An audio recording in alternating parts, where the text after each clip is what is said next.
في صباح السكر والهنا. هنعمل النهارده ان شاء الله اكله اقتصاديه ويا رب تعجبكم. يلا بينا. هجيب اول حاجه عندي طاسه. الطاسه دي ممسوحه مسحه زيت. انا المفروض ان انا اخلص الاكله دي في ربع ساعه، انا بجد متاخره جدا، فاحنا هنحاول يعني بقدر الامكان ان احنا نخلص بسرعه.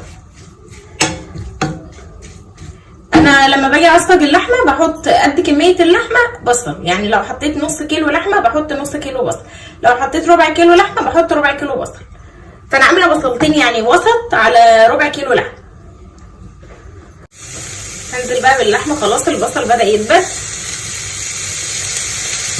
هحط بقى رشه فلفل اسود، هحط نص معلقه صغيره سبع بهارات، لا هحط معلقه صغيره. هحط رشه قرفه. خلاص بعد ما بتكون غيرت لون بحط بقى الثوم، بحط يعني فصين ثوم تقريبا كده. هظبط الملح بتاعي بقى.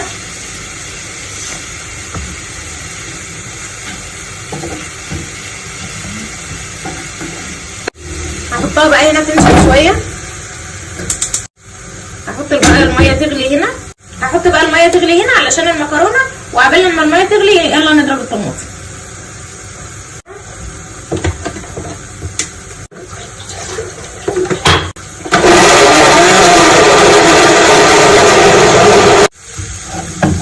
بس خلاص كده اللحمه بتاعتي اتعصجت، هشيلها بقى على جنب. انزل بقى بالمكرونه.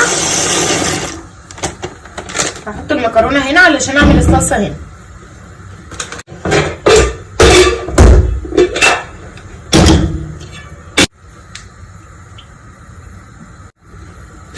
هنزل بقى بالطماطم، معلقه السكر بتاعتي، فلفل اسود، انا بصراحه بعز الفلفل الاسود قوي يعني، توم بودره، بصل بودره، بابريكا عشان اللون، واحده مرقه عايزين تستغنوا عنها عادي، وقلبي قلبي قلبي. طبعا كمان شويه كده بقى هظبط الملح بتاعها، انا عايزاها تكون متسبكه بس مش قوي، يعني نص تسبيكه كده. وهسلق المكرونه نص سلقه برضه علشان احطهم مع بعض كله في الطاجن ويدخلوا الفرن.